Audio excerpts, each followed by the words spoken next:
Les calculs rénaux peuvent être le signe d'une pathologie plus grave.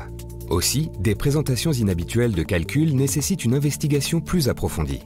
Chez l'enfant ou l'adolescent, il faut investiguer tout calcul ou histoire familiale de lithiase.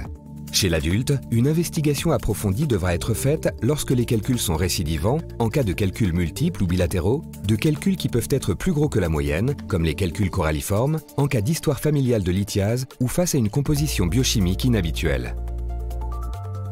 Il y a également des signes d'alerte, tels que des anomalies du bilan biochimique urinaire, une altération de la fonction rénale, une insuffisance rénale terminale, une néphrocalcinose ou encore un retard de croissance chez le nourrisson, qui, lorsqu'ils sont présents, indiquent probablement une maladie systémique telle que la maladie de Dent, la cystinurie ou l'hyperoxalurie primitive.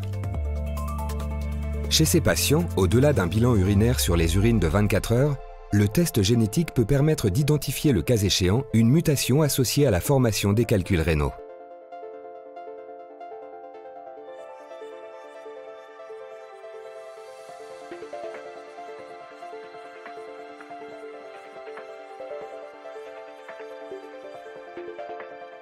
Souvent associée à des calculs rénaux, l'hyperoxalurie primitive de type 1 ou HP1 est une maladie génétique pouvant engager le pronostic vital causée par des mutations du gène AGXT qui rendent l'enzyme hépatique AGT non fonctionnelle.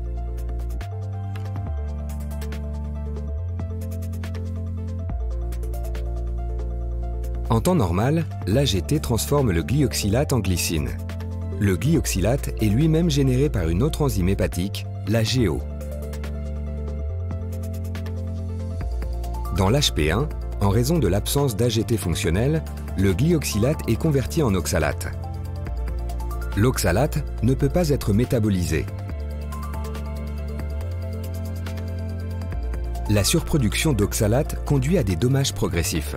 L'oxalate se combine avec le calcium, créant des cristaux d'oxalate de calcium. Ces cristaux s'accrochent au tissu rénal où ils peuvent s'agréger pour former des calculs rénaux ou conduire à une néphrocalcinose. La surproduction d'oxalate par le foie et l'accumulation qui en découle peuvent se traduire par une inflammation et un déclin progressif de la fonction rénale, amenant à une insuffisance rénale terminale. Quand la fonction rénale décline, l'excrétion d'oxalate est compromise et les cristaux d'oxalate de calcium commencent à se déposer dans les tissus conduisant à l'oxalose systémique, ce qui peut avoir des conséquences fatales. Diagnostiquer l'HP1 peut être rapide une fois qu'elle a été suspectée et une prise en charge précoce peut permettre de limiter les dommages. Avant la progression vers une insuffisance rénale terminale, un taux d'oxalate urinaire élevé dans les urines de 24 heures peut faire suspecter une HP1. Quel que soit le statut rénal, le test génétique peut permettre d'établir un diagnostic spécifique d'HP1.